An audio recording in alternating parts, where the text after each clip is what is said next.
नमस्कार, मैं हूं आपके साथ मयंक। आज 24 तारीख है और इस वक्त की बहुत बड़ी खबर, मैं सीधा पॉइंट पे आना चाहता हूं। ईरान ने अपने डिफेंस सिस्टम से अमेरिका की टॉमहॉक मिसाइल को गिराने का दावा किया है।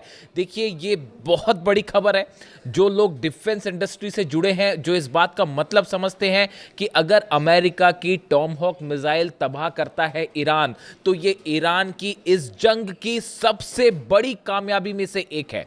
देखिए, ऑलरेडी अमेरिका इस बात से हैरान है, डोनाल्ड ट्रंप परेशान है, पीट हेग्सेथ हैरान है कि कैसे ईरान की जो मिसाइल्स हैं उसने पेट्रियट सिस्टम तबाह कर दिया है, थार्ड सिस्टम तबाह कर दिया है। और उसके बाद अब खबर आ रही है कि अमेरिका की टॉमहॉक मिसाइल को मार गिराया है ईरान ने। जो खबर है पहले उसकी चर्चा करें। The Islamic Revolutionary Guard Corps claims its air defence unit intercepted and destroyed a US made Tomahawk cruise missile over Khenuj in Iran's Kerman province before it could reach its target. Iran ने यह दावा किया है, जो केरमनशाह province है वहां पर एक टॉमहॉक मिसाइल दागी गई थी जिसे ईरान के डिफेंस सिस्टम ने तबाह कर दिया है। According to press TV, the missile was detected, tracked and neutralised by Iran's air defence unit during ongoing US military strikes. जो खबरें ईरान में हैं, ईरान का जो प्रेस ये दावा कर रहा है कि इस मिसाइल को डिटेक्ट किया गया, डिफेंस मिसाइल फायर की गई और इसे डिस्ट्रॉय कर दिया गया हवा में। देखिए, टॉमहॉक वो मिसाइल है जो अमेरिका की सबसे डेडली क्रूज मिसाइल मानी जाती है। और जब इस तरह की खबरें आ रही थी कि यूक्रेन में टॉमहॉक मिसाइल तैनात होने वाली हैं, तो पुतिन ने जो है वो हाहाकार मचा दिया था कि अगर यहाँ पर आई तो मैं हमला कर दूंगा सीधा यूरोप पर। यहाँ तक धमकी दे दी थी उन्होंने। अब ऐसे में आप देखिए, ईरान का ये दावा है टॉमहॉक मिसाइल गिराने का। आप एक बार, अगर टॉमहॉक मिसाइल इतना अहम क्यों है ये पूरा मामला, अगर आप टॉमहॉक मिसाइल्स की जो फीचर्स हैं उस पर डिस्कशन करें। एक तो ये अपने साथ करीब 500 किलो तक का वॉरहेड लेके जा सकती है, यानी 500 किलो तक का बॉम्ब अपने साथ लेके जो है वो ट्रैवल कर सकती है। इसकी स्पीड करीब 900 किलोमीटर प्रति घंटा है, इसकी रफ्तार है। ये बेहद कम ऊंचाई पर उड़ती है, क्रूज मिसाइल है, यानी महज कुछ मीटर ऊपर ज़मीन पर उड़ती है। इसकी वजह से इसे डिटेक्ट करना, डिस्ट्रॉय करना बेहद मुश्किल होता है। इसीलिए इसे डिटेक्ट करना बहुत बड़ा चैलेंज है। और टॉमहॉक मिसाइल्स के डिटेक्ट करने के बहुत ही कम एग्जांपल्स मिलेंगे अगर आप उसको सर्च भी करेंगे तो। इसमें नेविगेशन सिस्टम है, जीपीएस है, टेरेन मैपिंग है, डिजिटल मैप है, मैचिंग, ये सब जो टेक्नोलॉजीज़ हैं, terrain counting, matching, telecom technologies, ये इसको बेहद आधुनिक बनाती है। ये अपना रास्ता बदल सकती है, अपने टारगेट को खोज के हिट कर लेगी। यानी देखिए, ये ऐसी चीज़ है टॉमहॉक मिसाइल जो सबसे एडवांस मिसाइल्स में से एक है। अमेरिका की खास तौर पर जब शॉर्ट डिस्टेंस टारगेट की बात होती है, हम अभी आईसीबीएम की बात नहीं कर रहे या बैलिस्टिक मिसाइल्स की बात नहीं कर रहे हैं, ये जो शॉर्ट रेंज मिसाइल्स है जो कम डिस्टेंस से फायर की जाती है, इसमें बहुत ही ज़्यादा ये सटीक मानी जाती है। अब देखिए, ऐसे हालात में एक तो इसको बनाने में बहुत वक्त लगता है, करीब 2 साल लग जाते हैं एक मिसाइल बनाने में, और 34 करोड़ के करीब इसका खर्चा आता है, जो इसकी जो जानकारियाँ हैं। अब देखिए, इस पे जो है, इसको डिटेक्ट करने का मतलब ये है कि ईरान के पास, देखिए, ईरान ने दरअसल पिछले, अगर आप 7 दिन की बात करें हमलों की, देखिए कभी भी कोई भी खबर को जब आप एनालाइज करते हैं तो 2 तरीके से, 2 स्तर पर होती है। एक तो पत्रकार की तरह मैंने आपको खबर बता दी साहब कि कुवैत पर हमला हो गया, वहाँ पेट्रियट तबाह हो गया, फिर जो है जॉर्डन में हमले हुए, वहाँ थार्ड सिस्टम तबाह हो गया, इस तरह की बातें। एक होती है आप उसको एक्सपर्ट्स के साथ चर्चा करते हैं, उसको समझने की कोशिश करते हैं कि इसके क्या मायने हैं, यानी आप उसका एनालिसिस करते हैं। देखिए, आज मैं सुबह अपना वीडियो जो मैंने डाला, सुबह वीडियो, सीरैम सिस्टम जो है अमेरिका का, वो तबाह किया गया। सीरैम सिस्टम जो कि ड्रोन्स को डिटेक्ट करने में काम आता है, लेज़र की इसमें तकनीक होती है, इस्तेमाल किया जाता है, उसको तबाह किया, ऐसा दावे ईरान के हैं। उसमें बड़े सारे कमेंट आए कि आप जो है ये नहीं बताते हो कि ईरान में कितनी तबाही हुई, आप अमेरिका की तबाही ज़्यादा क्यों बताते हो। मैं इसका एक जवाब देना चाहता हूँ। देखिए, आप अगर मीडिया को देखेंगे तो आपको बड़ी आसानी से ये डिटेल्स मिल जाएंगे कि ईरान में कहाँ हमला हुआ है, ईरान में क्या तबाह हुआ है, ये बताने वाले आपके पास बहुत सारे सोर्स हैं।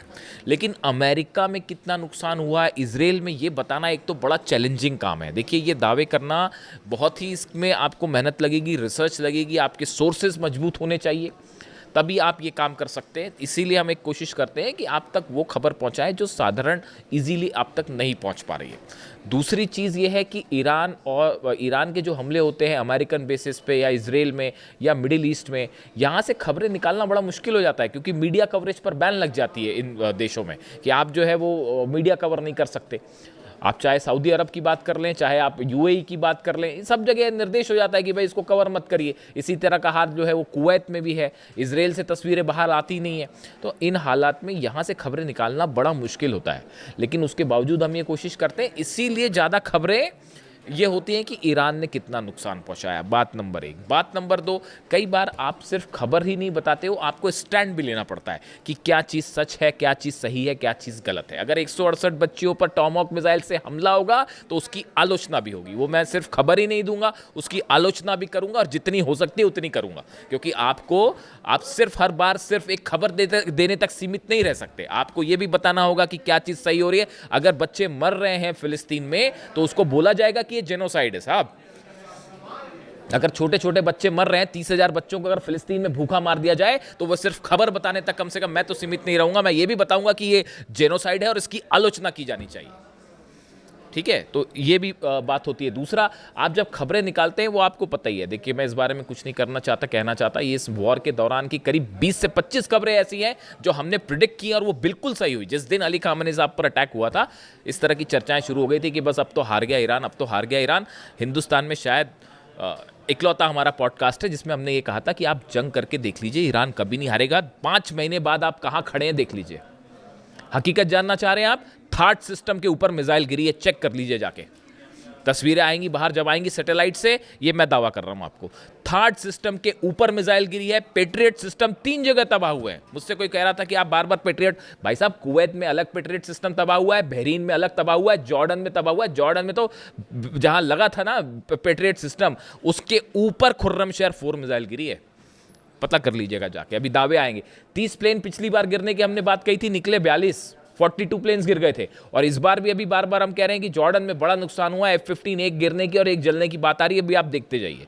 अभी जब इस सीनेट कमेटी बैठेगी और 6 महीने बाद बताएगी कि जॉर्डन के बेस पर क्या हुआ, कुवैत के बेस पर क्या हुआ, बहरीन के बेस पर क्या हुआ, तब पता चलेगा। लेटेस्ट जो अपडेट आ रही है कि कुवैत में जो है वो कुवैत की सेना का एक मिलिट्री का बेस है, उसके ऊपर ईरान ने हमला किया है। लेटेस्ट जानकारी बता रहा हूं मैं आपको। कुवैत में मिलिट्री बेस पर अटैक हुआ, लेकिन वो मिलिट्री बेस ऑपरेट अमेरिका कर रहा था, सैनिक अमेरिका के थे, वॉरहेड्स वहां पे जितने भी युद्ध से जुड़ी चीजें थी वो अमेरिका की थी। उसके ऊपर सीधा स्ट्राइक हुई है, मिलिट्री सेंटर के ऊपर सीधा कुवैत पे स्ट्राइक हुई है। और ईरान का दावा है बड़ी संख्या में वहां भी सोल्जर्स घायल हुए अमेरिका के। अब ये बातें कोई स्वीकार करेगा नहीं, लेकिन निकल के आती हैं, तो आपको ये सब चीज़ें कैलकुलेट करनी पड़ेगी कि भाई कैसे हुआ। इसीलिए ये टॉमहॉक मिसाइल वाला जो है, देखिए अगर आपने टॉमहॉक मिसाइल मार के गिरा दी, मान लीजिए अगर ये खबर सच है जो ईरान दावे कर रहा है, ईरान के दावे जो हैं कि भाई हमने टॉमहॉक मिसाइल गिरा दी। अब अगर टॉमहॉक मिसाइल गिरा दी और अगर ये खबर सही निकल जाती है, तो आपको फिर ईरान के उन दावों को भी मारना पड़ेगा कि साहब थार्ड उड़ा दिया है और पेट्रियट उड़ा दिया है। फिर आप उसको भी मानिए। फिर आप इस बात में भी कोई आश्चर्य नहीं होगा कि वो जो कह रहा है कि भाई हैंगर्स में जो है F-15 जेट्स खड़े थे, हैंगर के ऊपर मिसाइल मारी और सब तबाह हो गए। वो धीरे धीरे सैटेलाइट तस्वीरें आनी शुरू हो गई हैं।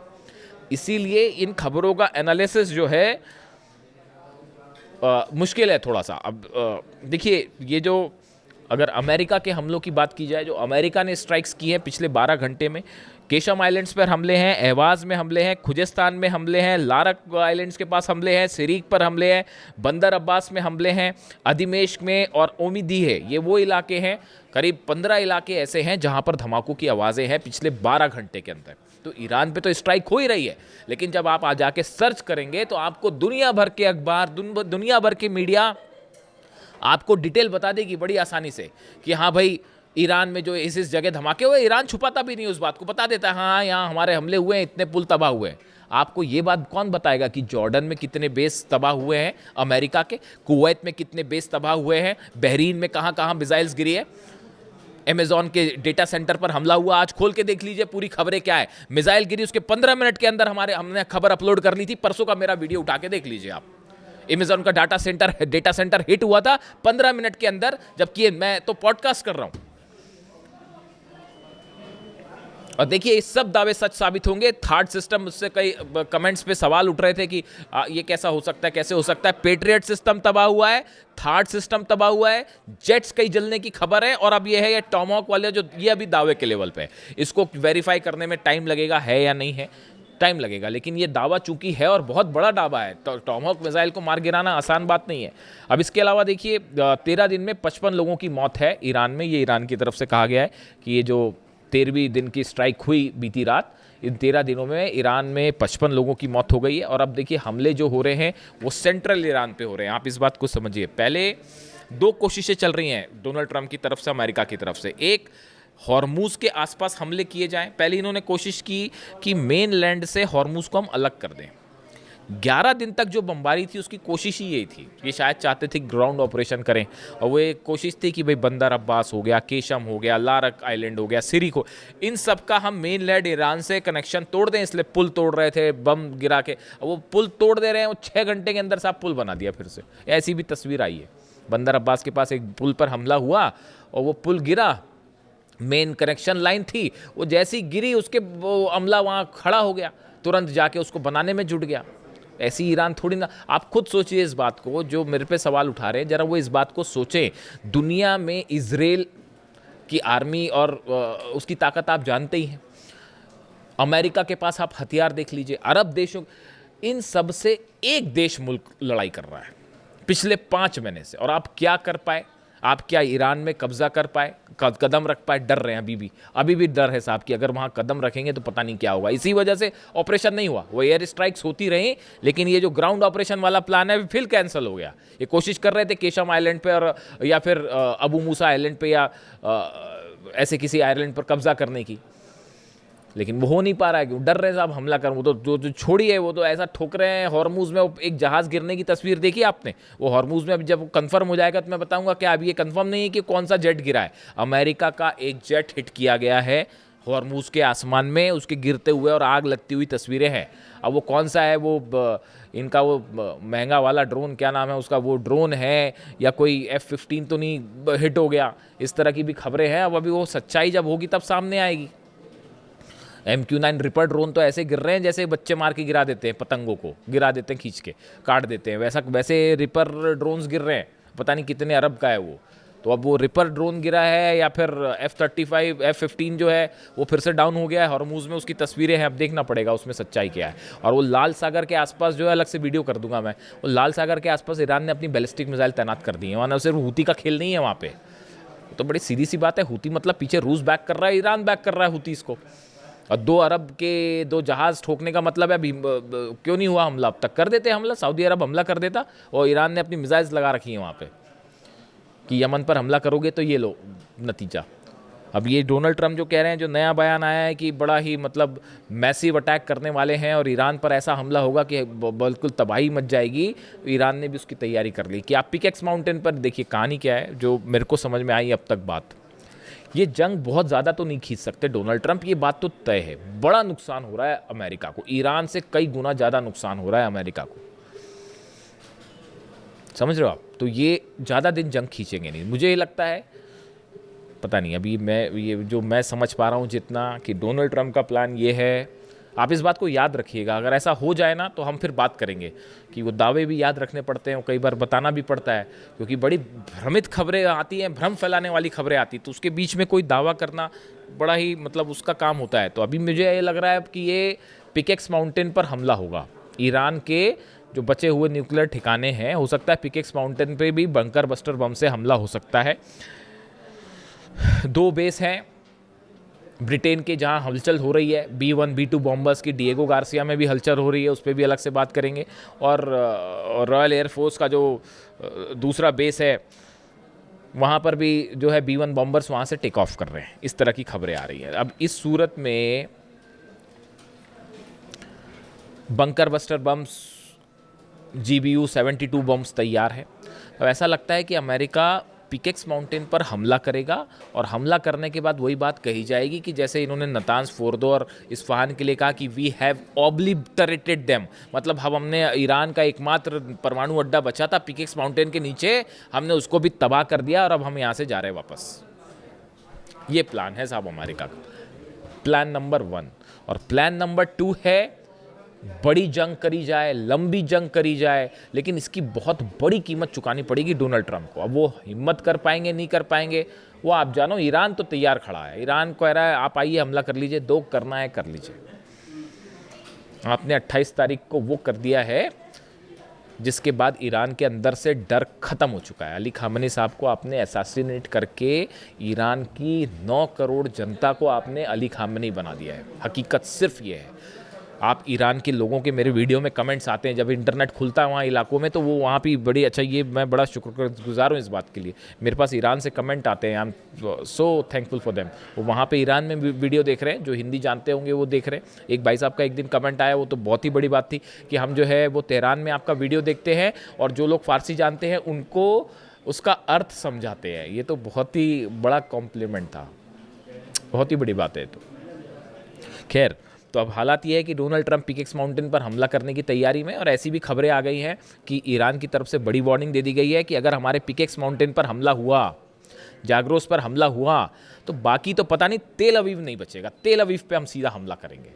वो ईरान ने अपनी प्लानिंग कर रखी है। वो मैं आपको बताऊंगा कैसे नेटो के बेसिस पर हमला होने वाला है, यूरोप कैसे खतरे की जद में है, और कैसे जो है वो तेल अवीव से सीधा इजराइल पर हमला कर देगा ईरान, अगर पिकेक्स माउंटेन पर न्यूक्लियर सेंटर्स पर हमले होते हैं तो।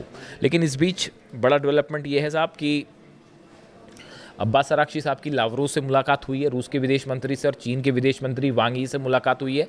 एससीओ समिट हो रही है उसमें, और उसमें काफ़ी सारे डेवलपमेंट हैं। देखिए, बड़ी चीज़ें होती हैं जब आप डिप्लोमेसी की बात करते हैं। देखिए, जितनी लंबी जंग उतनी बड़ी ईरान की जीत, हकीकत यही है। तो अब ये रूस का क्या कहना है, चीन का क्या कहना है, ये सब चीज़ें तय करेंगी कि आगे क्या होने वाला है। लेकिन फ़िलहाल जहाँ से बात शुरू की थी कि अगर वाकई ईरान ने टॉमहॉक मिसाइल गिरा दी है, तो ये तो ईरान ने वाकई गज़ब कर दिया है। वीडियो कैसा लगा कमेंट करके ज़रूर बताएं। Thank you so much.